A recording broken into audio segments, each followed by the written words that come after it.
Buenas noches, profe. Buenas noches.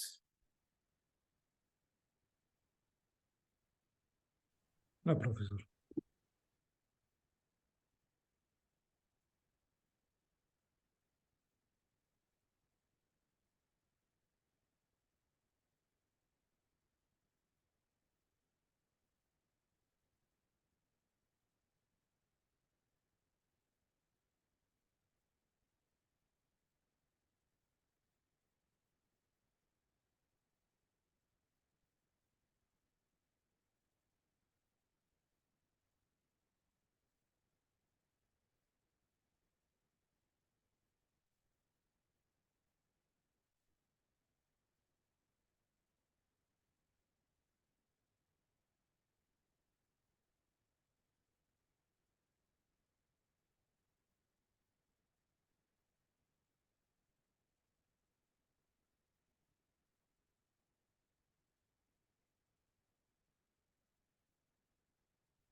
Bueno,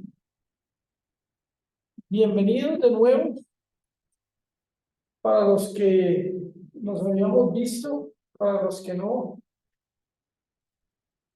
Bienvenidos, todos bienvenidos. Vamos a dar inicio a esta sesión. Para hoy nos corresponde, hemos cerrado ya un ciclo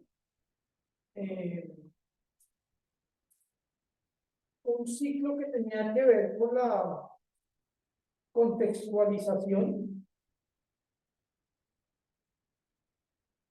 un bloque largo. Hemos visto todo un tema de contextualización del Nuevo Testamento, pasando revista por la formación del Nuevo Testamento hasta llegar también a la crítica textual y la identificación de ciertos manuscritos en los que se basa el Nuevo Testamento.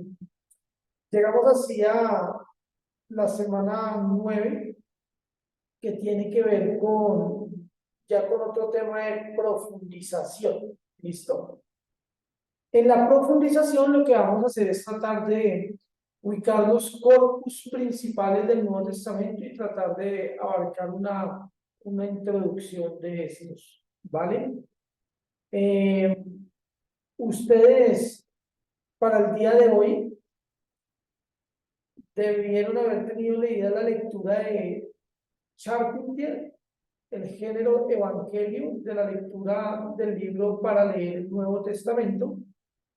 Y de igual manera la de Aguirre, Rafael Aguirre, que es la más importante para el día de hoy, y la siguiente semana, que es Origen y Naturaleza de los Evangelios Sinópticos. El día 29 de septiembre ustedes también deben entregar un trabajo escrito de 2 páginas que responde a las preguntas críticas que están en el sílabus, ¿vale? Con base a qué lectura ustedes van a realizar este trabajo de 2 páginas, lo van a hacer con la lectura de Origen y Naturaleza de los Evangelios. ¿Listo? Para que lo tengan muy presente. No es de cualquier lectura, lo van a hacer con esta lectura, Origen y Naturaleza de los Evangelios, que está en el libro Evangelios Sinópticos y Hechos de los Apóstoles. Aquí están también indicadas las páginas. Muy bien. Me gustaría, antes de comenzar con mi intervención, escucharnos un poquito acerca de sus impresiones y sus impresiones y sus ideas acerca de la lectura que tuvimos para el para esta semana, mejor dicho. Puede ser en el micrófono para ustedes, por favor, eh, adelantamos. Jaime. Buenas noches, profe. Bueno, algo que me pareció, o sea, todas las lecturas me han parecido interesantes porque uno siempre habla en el Evangelio, aún desde que uno, en mi caso, desde que recibí a Cristo en el corazón, siempre se habla del Evangelio y del Evangelio. Sabemos que son buenas noticias, pero aquí llevan un poquitico atrás desde donde surge ese término, ¿no? Y ver que cita, yo no leí la primera lectura, no la de Aguirre, sino la otra. Eh, eh, Charpentier, bueno, del primero, que como he leído tantas cosas, entonces, bueno, no me acuerdo bien, pero les hablaba de que esa palabra aparecía en el libro de Isaías, en el segundo Isaías, ¿sí? Y que ese término aparece allá como el anuncio o la llegada del Mesías. Y hablan de, pues, de los dos términos, del evangelium, en griego, que conocemos normalmente, que significa buena nueva, pero que en hebreo tiene otra significación en el libro de Isaías, dice besará, besorá, que significa un anuncio de victoria, ¿sí? Eso yo no lo sabía, entonces fue algo nuevo, chévere que aprendí.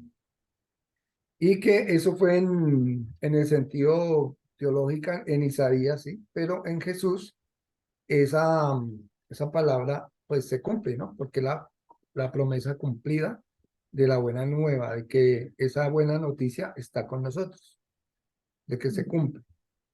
Y también nombran que Pablo habla de estos términos, pero él nombra dos términos, que son el Evangelio de Dios y el Evangelio de Cristo.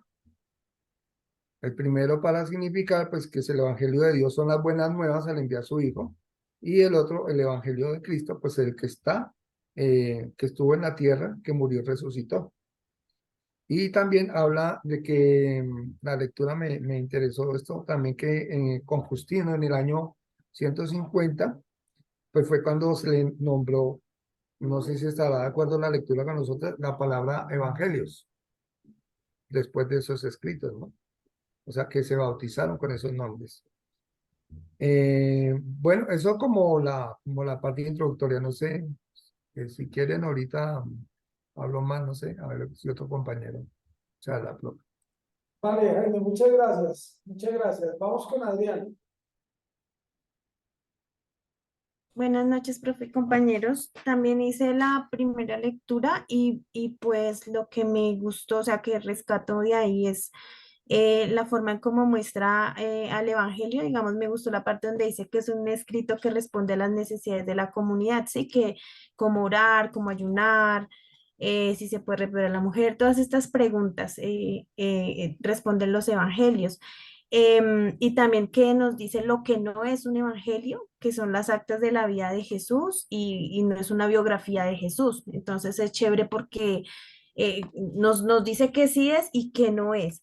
Y también la parte donde nos dice pues que hay otros evangelios, ¿sí? Que se escribieron otros evangelios y ahí dicen los nombres de estos otros evangelios, pero pues los que nosotros tenemos son estos cuatro.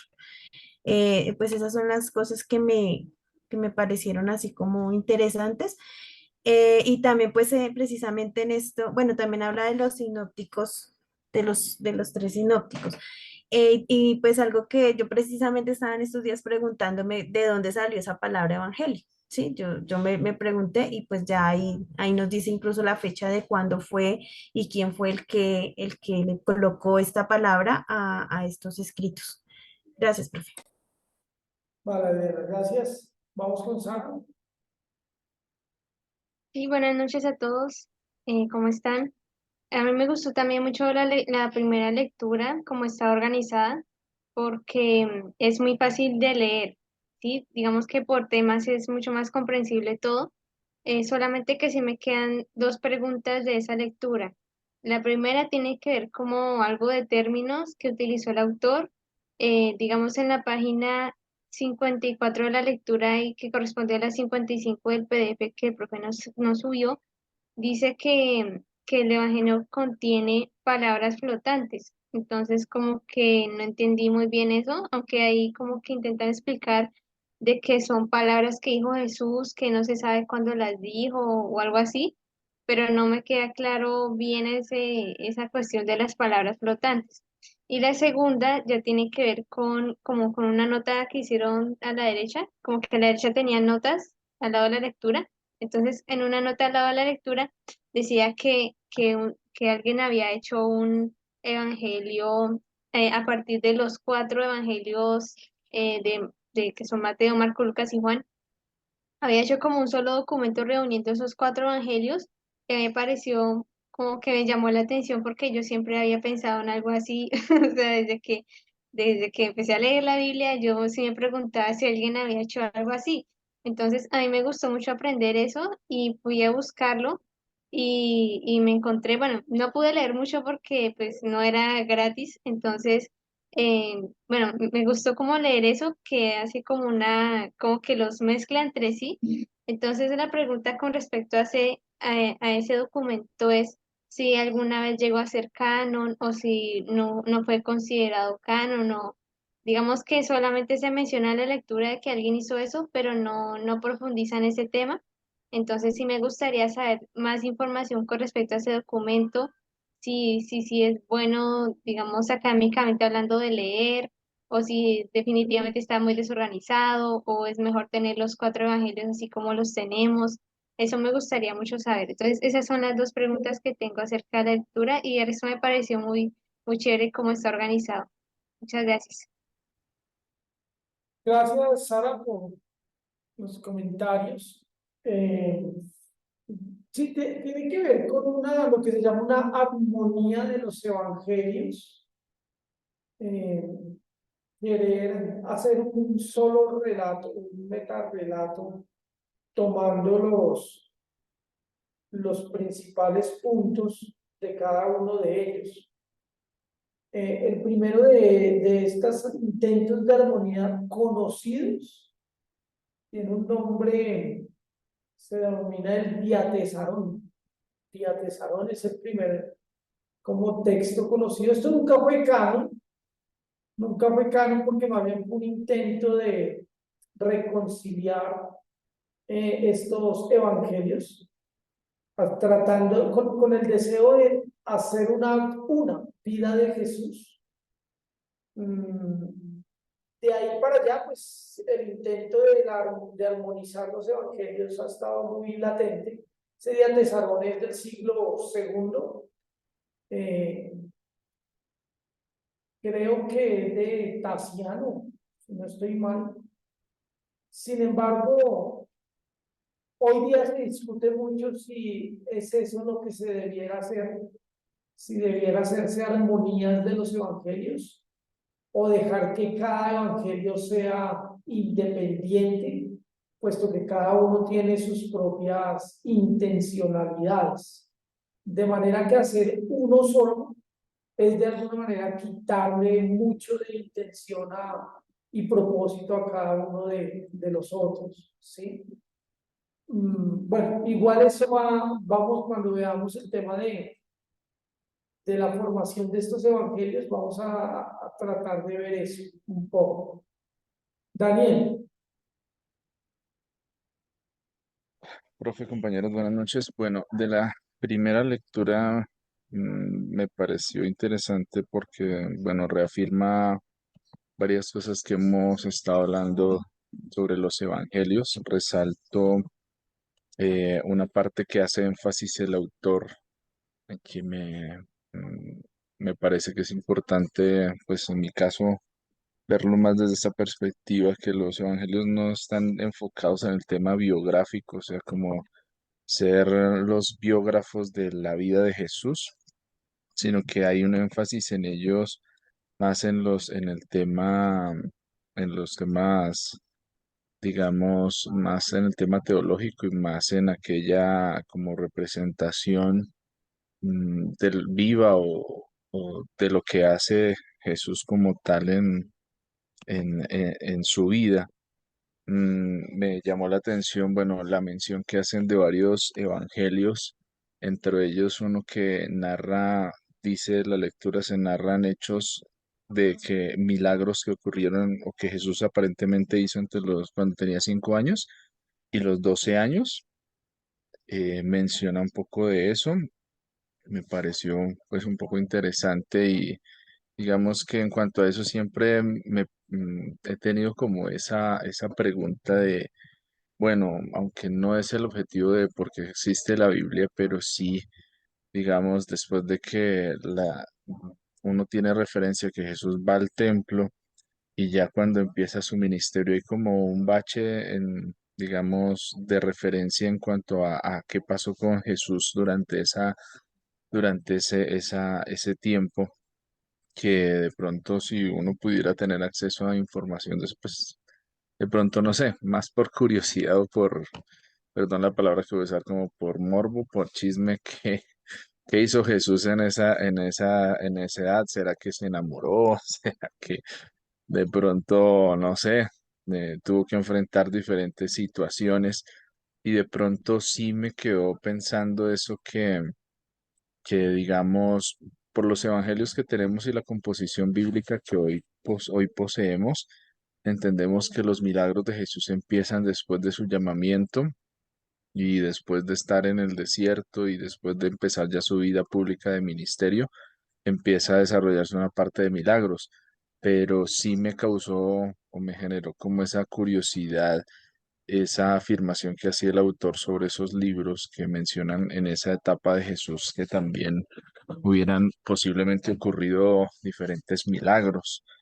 Eh, bueno, esa primera lectura también, bueno, me pareció interesante cómo hace el esbozo de la palabra como tal evangelio, que la sitúa en un hecho que es, digamos, cuando muere Absalón y va, hay uno de los que está en esta historia que quiere ir a contar esa buena nueva al rey y desde ahí empieza a darse como ese desarrollo, pero el tema ya como tal de evangelio es un desarrollo muy posterior que se va organizando en cuanto al desarrollo del canon bíblico. De la otra lectura, una parte que me llamó mucho la atención y tiene que ver en la sección cuando se habla sobre la cultura de la memoria y la tradición, de cómo se impartía a las personas el tema de esa cultura y esa tradición y lo lleva mucho al tema del hogar y se ve mucho la importancia del padre de familia en esa formación en cuanto a cultura y a tradición. O sea, no es, digamos, lo mira un poco desde el modelo aunque hoy tenemos nosotros de educación, que la educación está por los padres delegada a ciertas instituciones que son a veces fuera del hogar, pero muchas veces nosotros en el hogar no dedicamos tiempo a transmitir eso, esa tradición, esa educación, a formar de pronto a nuestros hijos con una intención aún teológica, que es lo que también tiene muy fuertemente desarrollado el pueblo judío y cómo, digamos, partiendo de eso, pues de ese desarrollo muy juicioso en cuanto a la transmisión de la cultura y esas cosas, pues hoy tenemos el Antiguo Testamento y también de ahí se empiezan a construir lo que también conocemos como el Nuevo Testamento, porque los discípulos también crecen en un entorno que está un poco ligado a esa forma de transmisión de los conocimientos y de la cultura. Entonces, digamos que a niveles generales, pues eso fue lo que más me llamó la atención de estas lecturas. Gracias, Daniel, gracias por el aporte. Es siempre interesante pensar en los años, los años de vacío que no se narran ahí en la Biblia, ¿no? De Jesús. Pero en última siempre va a ser una especulación cualquier palabra que se diga de ello. ¿Por qué? Porque no se sabe nada. Y no deja de uno preguntarse por qué no se sabe nada de la persona más importante para los evangelistas.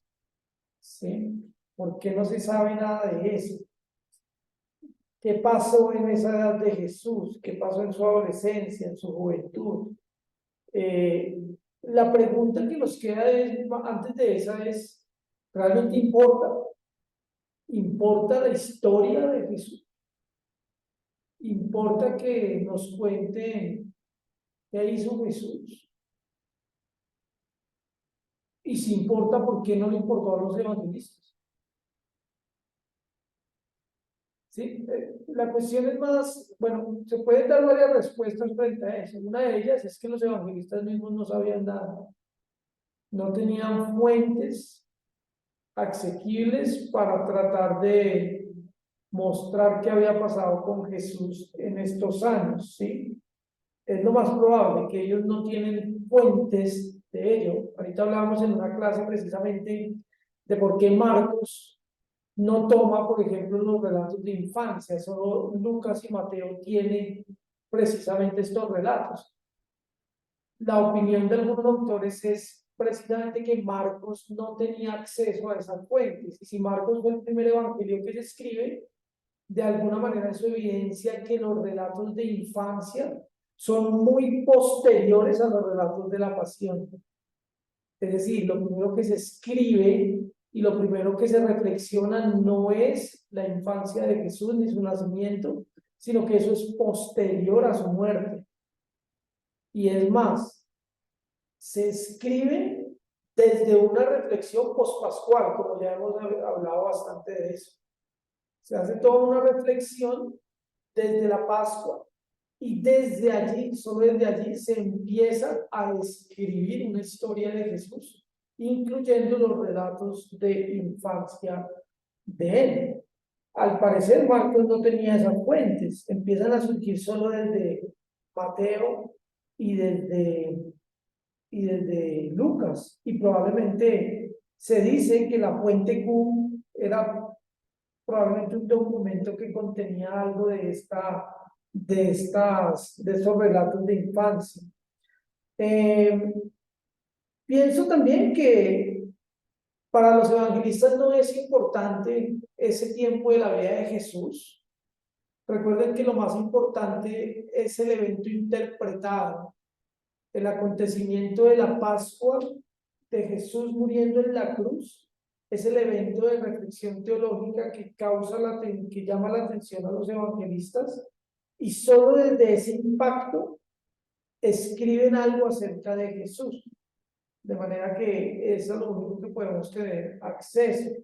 Que si los apócrifos nos hablan algo de la vida de Jesús, también es cuestionable. Hay relatos, ustedes por ejemplo conocerán el famoso Código de Da Vinci, donde se habla del evangelio perdido y cuestiones así, pero parten más de la especulación también de Jesús, y una especulación muy gnóstica, de manera que no tenemos certeza de que eso haya sido lo que vivió Jesús. Vamos a tener nosotros un ejercicio de lectura del evangelio de la infancia de Tomás, donde precisamente se muestra un poco más esa infancia de Jesús, ni siquiera su adolescencia, pero sí esa infancia, pero desde una perspectiva también muy extraña. Entonces, creo que sí hay fuentes que pueden mostrar algo más acerca de Jesús, pero no son fuentes confiables que uno diría están basadas pues en la realidad de lo que pasó en el hecho histórico. ¿Sí? Bueno, muy bien, vamos con Sebastián. Sí, señor profe. Pues a mí me surgían, pues aparte de lo que han dicho, como unas dudas en cuanto a la parte en la que habla de que hay estilos diferentes, ¿no? Entonces, por un lado decía que estaba el estilo apocalíptico, ese, digamos que lo entendí perfectamente, pero los otros dos me generaron como dudas. Uno era el midrástico, que dice que es algo como que los judíos hacían, que se llama el midrash, y es hacer la lectura asequible, ¿cierto? Como el relato para todos. Entonces, pues mi pregunta ahí era como, ¿eso es básicamente como una especie de parábola o algo así? Como contar la historia de una forma sencilla para que los demás lo entiendan. No sé, bueno, esa es una. Y la otra que me causó aún más dudas es el estilo teofánico, en el que dice que, bueno, que por ejemplo en el Sinaí, el Éxodo relata que fuego, relámpagos, temblores de la montaña hacían alusión a que Dios estaba manifestándose ahí. Pero pues la lectura dice que para no caer en una lectura literalista de la Biblia hay que convencerse de que se trata ampliamente de imágenes que intentan aproximarse a lo que es imposible de ofrecer con una descripción. ¿Sí? Entonces, bueno, ahí me quedó la duda de, no sé si el autor está diciendo que de pronto eso no pasó así, sino que era más bien el escritor tratando de decir, aquí estuvo la presencia de Dios, pero que realmente eso no pasó. Sí, entonces creo que eran las dudas que me quedaron. Bien, gracias, Sebastián, gracias. Pues en cuanto a la primera, un midrash realmente es una relectura de un texto. ¿Qué quiere decir eso? Puede que un texto haya tenido un significado en un contexto primario, pero ahora un nuevo autor coge, un nuevo autor situado en un nuevo escenario, con una comunidad distinta, al leer este texto, quiere ponerlo al alcance de estos, ¿sí? Y lo hace de manera entendible e incluso lo relee y lo reinterpreta cambiando incluso su contexto para una nueva comunidad. Eso es muy común en los judíos, era una literatura totalmente común. Por ejemplo, hay midrash que se hacen del Antiguo al Nuevo Testamento. Entonces veíamos un caso, por ejemplo, cuando Isaías habla que la Virgen concebirá y dará a luz un hijo, y será su nombre Emmanuel. Isaías está hablando en un contexto particular de él, hablando de un rey de su contexto, que iba a tener un hijo de manera inminente. Pero Mateo lo que va a hacer ahora en una relectura es tomar ese texto y trasladarlo a su propio contexto, incluso para justificar de alguna manera que este Mesías que ahora en el que él cree es de hecho el que estaba profetizando Isaías, ¿sí? Es un ejemplo de Midrash. Por ejemplo, en Apocalipsis, ustedes ven que hay una cantidad de plagas que van a venir, ¿sí? Pero esas plagas son un Midrash de las plagas del Éxodo. Son las mismas plagas del Éxodo, solo que las muestran de manera catastrófica. Pues lo que está haciendo Juan es coger el Éxodo y traerlo precisamente allí. De la misma manera, con el contexto de las plagas como juicio para Faraón, un imperialista abusivo. Ahora Juan toma ese contexto y lo trae también para su propia particularidad, ya no hablando de Faraón, ya no hablando de las mismas plagas, sino que ahora hay un nuevo imperio, un nuevo imperialismo, pero las plagas siguen como juicio de Dios para ellos. Eso hace parte de unidad. Lo mismo las bestias que aparece una bestia de 7 cabezas, 10 cuernos. Juan está haciendo un midrash también, una relectura de Daniel. Daniel ya hablaba de bestias. Y de estas bestias, Daniel las habla criticando precisamente a Antíoco Epífanes. Pero en este caso, Juan las va a utilizar para criticar el imperialismo propio también de Roma. Lo mismo, hay todo un contexto de crítica social aquí que lo toma y lo trae aquí. Entonces, eso es un midrash, ¿sí? Particularmente eso es un midrash. Y la otra pregunta me olvidó, ¿cuál era? Era pues que dice que, por ejemplo, en el estilo Ah, ya. teofánico, Sí. Eh, Mira, aquí vamos a tener que tomar en unos momentos decisiones y me interesa que ustedes mismos también vayan criticando ciertos autores según también las posturas que ustedes han tenido. O si se dejan convencer de algunos autores, igual está bien también. Para este tipo de autores, los relatos de los evangelios no necesariamente son históricos o literarios. ¿sí? Para ellos, incluso la teología recrea historia. En otras palabras, la historia surge como relatos creativos a partir de una teología establecida de los autores. Yo pienso en general que puede ser una confluencia de ambas cosas. El autor tiene una teología marcada, pero de alguna manera eso no niega tampoco el hecho histórico, ¿sí? Por ejemplo, para Mateo es supremamente importante mostrar que Jesús es el nuevo Moisés. Por eso también la historia de Moisés es muy similar a lo que le pasó a Jesús. De alguna manera ustedes ven que Moisés, un faraón, intenta asesinarlo, a Jesús también de niño, un Herodes intenta asesinarlo. De alguna manera, también la ida a Egipto son dos correlaciones ahí bastante similares. El tema de que Jesús cuando crece también sube a una montaña a decir, oíste que fue dicho, pero yo les digo, es decir, a proponer la ley del amor. Pero en el Antiguo Testamento, ¿quién sube a la montaña para dar la ley? Es Moisés, precisamente.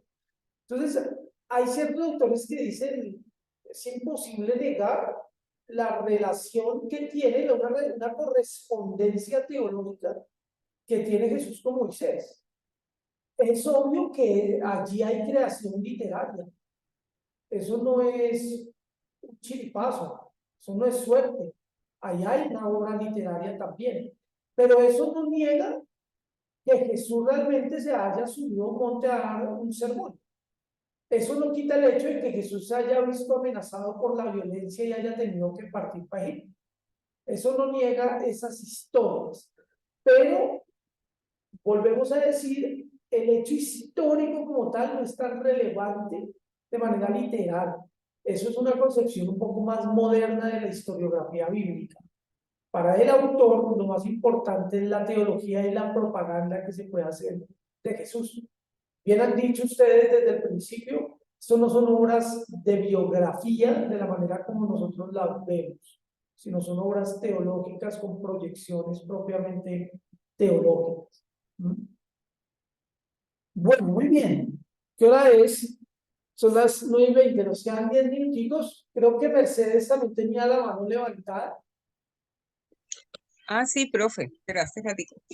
Ya, era una pregunta chiquitica, profe, en cuanto a algo de la lectura, pero como más personal con respecto de, de, de lo que tú haces. O sea, me llama la atención muchísimo cuando vamos a leer las lecturas, hay como una especie de resaltado. Ese resaltado es tuyo, ¿verdad, profe? Sí, los resultados son míos. Ah, ok, ok, ok. No, entonces en una parte de lo que está resaltado que vi ahorita, o cuando estaba pues intentando leer, había una parte muy... ¿Qué pasó, profe? Aló. Sí, te escuchamos. Te Hola, escuchamos. hola, hola. Ok. Hay una parte muy especial y que recordé que en clases pasadas tú nos compartías algo sobre eso y es hablando de la génesis de la palabra evangelio. Entonces, el autor Aguirre hace referencia a la romanización del lenguaje de Pablo. Entonces, pues, iba a hacerte precisamente esa pregunta, en tanto la legitimidad de esa palabra es válida, teniendo en cuenta pues esa génesis, ese origen romano que realmente pues no tiene nada que ver con lo que nosotros hoy entendemos como evangelio. ¿Y cuál sería allí la pregunta? Que sí, pues, o sea, la legitimidad de esa palabra en ese mismo contexto, o sea, cómo le llegó a los destinatarios originales, sabiendo ellos que estaba de pronto utilizada en un lenguaje que ellos conocían bien, que era totalmente extraño, a un público totalmente extraño. Pero es la legitimidad de la palabra en el contexto pagano o ya en el contexto cristiano.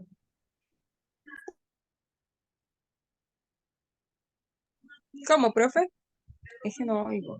Esa es la legitimidad ya en el contexto pagano. ¿Qué legitimidad tenía en el contexto pagano? ¿O qué Sí. legitimidad tenía en el contexto cristiano? Ujú. ¿En cuál de los dos? ¿En el Pagano, cristiano? profe. Pagano. Ah, ok. No, simplemente para ellos semánticamente, pues significa algo diferente. ¿Sí? Lo que significa para el contexto, por ejemplo, greco-romano, como hemos dicho antes, tiene que ver con buenas noticias, pero las noticias de ninguna manera estaban relacionadas con un Mesías, con el nacimiento de Jesús, con la venida de Jesús, con la muerte de Jesús. Eso no tenía ningún sentido para los paganos. Para ellos, por ejemplo, como ustedes leyeron, Homero, de alguna manera, esta palabra es la primera vez que históricamente tenemos registro donde aparece esta palabra, en la Odisea, donde se utiliza esta palabra, este será mi don de la nueva, de la buena nueva, ¿sí? Y Homero se supone que lo dice 800 años antes de Cristo. Es decir, es una palabra vieja, es una palabra vieja que ha sido transformada también. O sea, sí se trata de la buena nueva, de la buena noticia, por su misma etimología, eu, que es bueno, y angelos, que es enviado, angelion, que es noticia, como el mensaje, el mensajero. Entonces, etimológicamente, se trata del buen mensaje, de la buena noticia, pero no es sino hasta que el cristianismo retoma y coge esa misma palabra para empezar a hablar de ella. Y eso lo hacemos hoy día nosotros también, es que no hay palabras que sean completamente cristianas, ¿sí? Nosotros también hablamos, pues como habla toda la gente, y para hablar de Dios utilizamos las palabras que usa toda la gente. Y Pablo hacía lo mismo, y los autores del Nuevo Testamento hacían lo mismo. Entonces, en ese sentido, la legitimidad que tiene la palabra del Nuevo Testamento, pues es totalmente válida. Creo yo que nos ayuda más bien a nosotros a romper esos dinamismos y esas dicotomías que hacemos entre lenguajes religiosos y lenguajes paganos. Creo que Profe, disculpa que te interrumpa, pero entonces no era una intención de Pablo ya hablando de pronto a los cristianos, no era una intención provocadora, no. yo pienso que sí. Y Ok. en eso digamos que tomo la posición de autores como Raymond Brown, que piensan que precisamente hablar de evangelio es una forma de contraste, es una palabra de resistencia que contrasta con el imperialismo romano de ese contexto. Yo les he dicho que el evangelio en el contexto del primer siglo en Roma tiene que ver más con el nacimiento de Augusto. Esa es la buena nueva. Y eso está registrado en datos históricos. La buena nueva, el evangelio, es el nacimiento de Augusto. La buena nueva es que Augusto vino a salvar al pueblo romano. Esas son las buenas nuevas, ese es el evangelio. Ahora lo que está haciendo Pablo es coger esa misma palabra, pero reutilizarla para contrastar esa teología imperial y mostrar a Jesús como el Salvador, y mostrar a Jesús como que la buena noticia es que Jesús y no César, no Augusto, es el que ha nacido para salvarnos. Y recuerden que todas estas palabras, Hijo de Dios, Salvador, Soberano, todos esos son términos que no eran religiosos en un principio. O sí eran religiosos, pero no cristianos. eran términos atribuidos al César, eran términos políticos. Y lo que hace la jerga cristiana es tomar eso para aplicarlo a Jesús. ¿Sí? Más o menos funciona así el lenguaje. Bueno, vamos a dejarlo hasta allí. La siguiente sesión les encargo que hagan la lectura de Aguirre, es una lectura muy, muy chévere, y vamos a meternos con la cuestión de los evangelios sinópticos, ¿sí? De los evangelios sinópticos. Recuerden también que deben presentar un trabajo, tengan presente para el 29, un trabajo de 2 páginas con base en esa lectura. ¿Listo? Hermanos queridos, que descansen, les envío un fuerte abrazo, Dios los bendiga y nos vemos el viernes. Gracias, profe y compañeros. Gracias, Gracias, profe. profe. Gracias, profesor. profe. Profe, muy amable. Chao, Muchas compañeros. gracias, profe. Feliz noche.